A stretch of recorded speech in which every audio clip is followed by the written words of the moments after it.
दो राज्यों में भाजपा का सूपड़ा साफ, 250 सीटें भी नहीं आएंगी। बीजेपी को लेकर एक्सपर्ट ने किए चौंकाने वाला किया दावा। लोकसभा चुनाव 2024 के लिए अब सिर्फ एक चरण का मतदान बाकी रह गया है। 1 जून को आखिरी फेज की वोटिंग होगी और 4 जून को नतीजे आ जाएंगे। 4 जून को साफ हो जाएगा कि केंद्र में किसकी सरकार बनने जा रही है। उससे पहले एक एक्सपर्ट ने भारतीय जनता पार्टी को लेकर चौंकाने वाले दावे किए हैं। एक्सपर्ट का कहना है कि बीजेपी के खाते में इस बार 250 सीटें भी नहीं आ पाएंगी।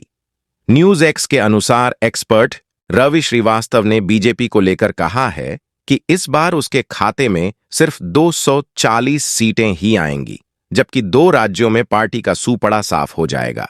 एक्सपर्ट ने एनडीए गठबंधन के लिए 30 सीटों का अनुमान लगाया है। एक्सपर्ट रवि श्रीवास्तव ने कांग्रेस और विपक्षी गठबंधन इंडिया के लिए 229 सीटों का अनुमान जताया है। उनका कहना है कि अकेले कांग्रेस के पास ही 129 सीटें जाएंगी, जबकि अलायंस के खाते में 130 सीटें जाती दिख रही हैं। इस तरह विपक्ष के पास 229 सीटों का आंकड़ा होगा। 543 में से 23 सीटें अन्य दलों के पास जाएंगी। रवि श्रीवास्तव ने दक्षिण भारत, दिल्ली और बिहार में इंडिया गठबंधन के लिए एनडीए से ज्यादा सीटें मिलने का अनुमान जताया है। 2 राज्यों में बीजेपी को नहीं मिलेगी एक भी सीट। एक्सपर्ट का अनुमान है कि इस बार बीजेपी का 2 राज्यों में सूपड़ा साफ हो जाएगा।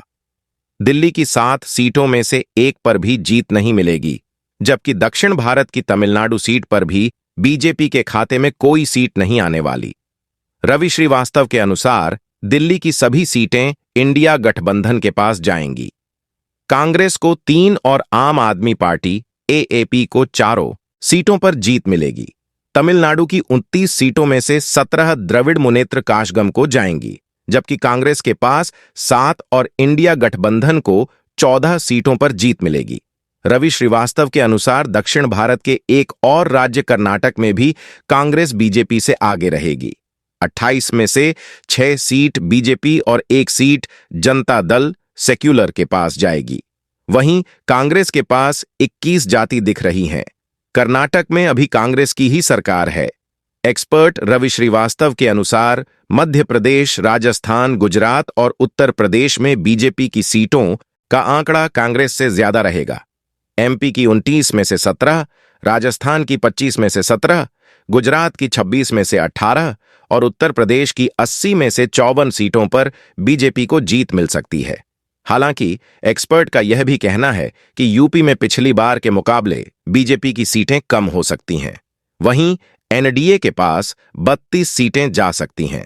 एमपी में कांग्रेस को 10, राजस्थान में 8, गुजरात में 7 और उत्तर प्रदेश में 10 सीटों पर जीत मिल सकती है। यूपी में 14 सीटें समाजवादी पार्टी के खाते में जाएंगी।